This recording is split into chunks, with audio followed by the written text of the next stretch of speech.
Everyone's talking about Deshaun Watson. Should the Niners trade for Deshaun? I mean, yeah, he's great. It's very expensive. The Texans may not even really want to do business with the Niners, considering they have the 12th pick and other teams have higher picks. It may not be that realistic. A more realistic scenario, maybe Matthew Stafford in Detroit, considering they're talking about rebuilding. He's very expensive for them, but would be $13 million a year cheaper for the 49ers. Do you think the Niners should trade for Matthew Stafford? Why or why not? If you're asking me, if the question was, am I going to trade for Deshaun Watson or Matt Stafford, I'm definitely going to say that I'm going to trade for Deshaun Watson, because that's a younger player that you're going to have under contract for a longer period of time. Okay. It gives you a little bit more flexibility with his salary and what you can do with the cap with his contract and those kind of things. Plus, if you look at the two, I think you can correct me if I'm wrong, but I think Stafford is in the 20 to 23 for his first 2 years, which gives him right about $43 million over the first 2 years of his deal. Yes. That he'd be with the 49ers. Yes. Watson's going to be pretty close to that same number, because the first year is 10.5 and then it's 35. So the numbers are pretty close really over the course of the 2 years. But Watson gives you a much better, much more cap flexibility, at least in year one. Yes. Plus the other reason is I'm not so hot on trading away a one for a guy that's 33. I think he's going to be, he's kind of on the backside of his career, who might not be here beyond a couple of years, because he does have some injury history as well. Yeah, he's going to be 33. I just turned 33, and let me tell you, it's terrible. Well, you look like it. You look yeah, like thanks, it. Man. I appreciate it. but if I'm going to do that, I'm going to go with the younger guy over the older guy. I'm not really high on giving away 1 or 2 first-round picks for him, considering he's only got 2 years left on his deal. That's a good point. And his age. So that's a good point. Maverick. I've been on the side of, I think Stafford would be a great addition to the offense, but I just don't think the Lions will trade him unless they get a really good offer, because like we've been saying, unless they get that chance to get Justin Fields, which they do have the luxury of, they can wait until after the draft to make a decision on Stafford. If they are really playing that long game with Dan Campbell, then they can wait for the 2022 draft to get that pick instead and see how the draft plays out, if they can get Wilson or Fields. But I think they should stick with Stafford at least for a year or two. Detroit thought they had a chance to make the playoffs this season with the roster they had, and obviously they didn't. They have to re-sign a couple guys, but if Dan Campbell thinks they can win within the next 2 years, it'd be Stafford or Fields or Wilson is the way to go. So they can't get one of those two guys. Stafford's the next best option. So they better get 2 first-round picks or a first and a second for Stafford, in my opinion.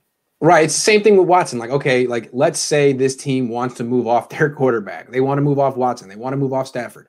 Okay, that's drastic, but then why are you calling up the team with the 12th pick in the draft? Why is the team, why are the Niners the one that you do business with? Because they can't help you replace that guy.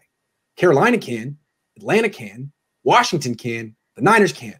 So that makes sense to me. But coming back to what Jack said, if it was down to the Watson or Stafford, and the Niners can get either one, is just who they wanted to go for, I would go for Stafford. And Jack made a great case for Watson. Let me make the case for Stafford. First of all, the trade would cost fewer picks. Instead of 3 firsts, 3 seconds, whatever, it would be like 1 first, 1 second, whatever. So there's that.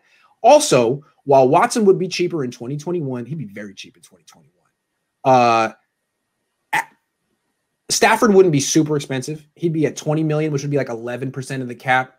It's high, but not a deal breaker.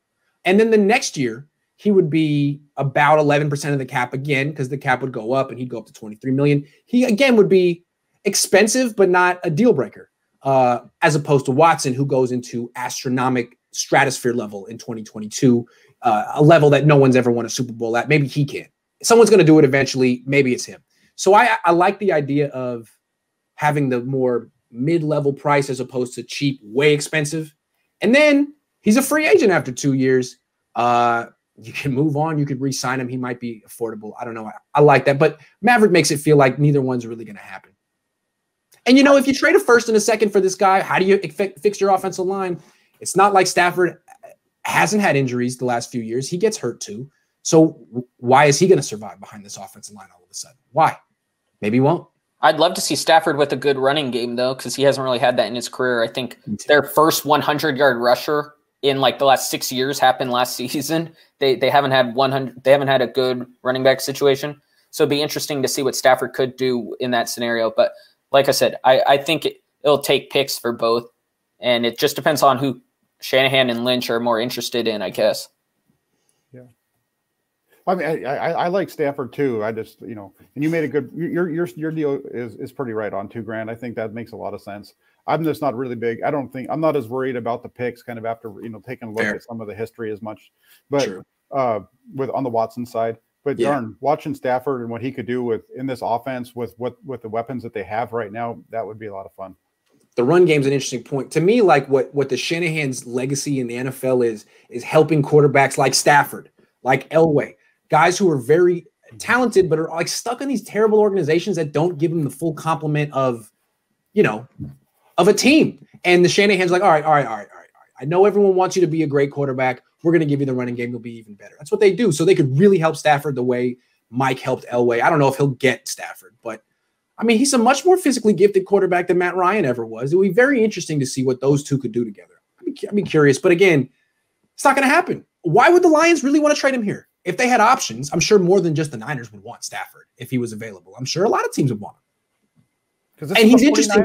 Go ahead. It's the 49ers. It's the 49ers. Everybody wants to play with the 49ers. That's true. Everybody wants to give the 49ers their Super Bowls, Right. And all these players grew up watching Joe Montana in 1984, even though they were born in 1993. They're all Joe Montana fans and Steve Young fans. Mm-hmm. Yeah. Well, I think we're just going to have to get used to the idea of Kyle Trask being the backup quarterback behind Andy Dalton next year. It's going to be really exciting stuff, guys. Really exciting stuff. Try to contain your excitement and make it to the offseason.